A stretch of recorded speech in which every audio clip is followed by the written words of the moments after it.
তো সুপ্রিয় দর্শক শ্রোতা, দেশ ও প্রবাস থেকে যারা আমাদের সাথে সংযুক্ত আছেন, ভিডিও দেখছেন অথবা শুনছেন, সবাইকে জানাই আন্তরিক প্রীতি ও শুভেচ্ছা। বন্ধুরা, আমি কথা বলছিলাম একটি আপুর সাথে, প্রতিবেদন করবে, অডিও কলে সংযুক্ত। কেন আসলে প্রতিবেদনে বিস্তারিত ভিডিওতে থাকছে, অবশ্যই ভিডিওটা কন্টিনিউ করবেন। আসসালামু আলাইকুম। ওয়ালাইকুম সালাম। কেমন আছেন আপনি? ভালো আছেন? জি, আলহামদুলিল্লাহ ভালো আছি। ভালো আছেন, ভালো থাকবেন, ভালো থাকাই কামনা করছি। শুনতে চাচ্ছি প্রতিবেদনে আসার কারণ কি ছিল? এই ভালো একটা মনের মানুষের জন্য প্রতিবেদন আসছি। বাবা নাই তো, সৎ মা আছে। মায়ের কাছে থুয়ে গেছিল, মাটা মইরা গেছে। বাবা আরেকটা বিয়ে করছিল। কারণ সৎ মার কাছে থাকি, জ্বালা যন্ত্রণা দেয়। এজন্য একটা প্রতিবেদন চাচ্ছি ভালো একটা মনের মানুষের জন্য। বুড়া হোক জোয়ান হোক তাতে আমার কোনো আপত্তি নেই। পাইলে কি করবেন? পাইলে বিয়ে শাদী বসবো। আগে বিয়ে হয় নাই? না, আগে বিয়ে শাদী হয় নাই। বিয়ে হইলে কি স্বামীকে প্রতিবেদন করতে দিত? সত্য বলতেছেন না মিথ্যা বলতেছেন? সত্যি বলতাছি, মিথ্যা কেন বলবো? মানুষে কমেন্ট করে যে ভাই যাদের প্রতিবেদন করেন এগো হয়েছে কি বিয়া হয়, বিয়ার পরেও কয় যে বিয়া হয় নাই। এখন আপনার বিষয়টা কতটুকু সত্য? আমার বিষয়টা অনেকই সত্য, কারণ আমার বিয়ে শাদী হয় না। বিয়ে শাদী হলে বয়স তো কত? স্বামীকে বয়স কত? প্রতিবেদন আমার বয়স 18। লেখাপড়া করছেন আপনি?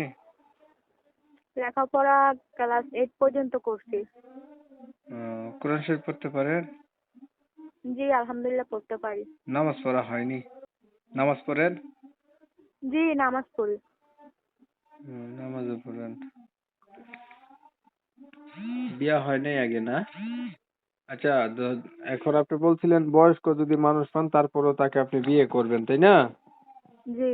এখন আপনার যেহেতু বিয়ে হয় নাই, আপনি অবিবাহিত মানুষ, আপনি বিবাহিত মানুষ বা বয়স্ক মানুষ কেন বিয়ে করবেন? আপনি আপনার মতো কম বয়সের একটা মানুষকে বিয়ে করবেন, বুঝছেন? কি করবো, গরিব শরীফ মানুষ, যৌতুকের জন্য কেউ বিয়ে শাদী করে না।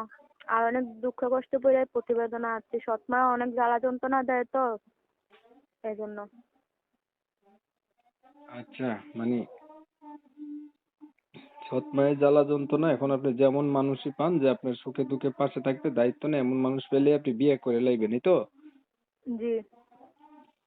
ঠিক আছে, আপনার বিষয়টা আমি একটু ক্লিয়ার করছি। প্রিয় দর্শক শ্রোতা, শুনছিলেন আমি কথা বলছিলাম, এই আপুটি দেখতে কিন্তু চমৎকার সুন্দর।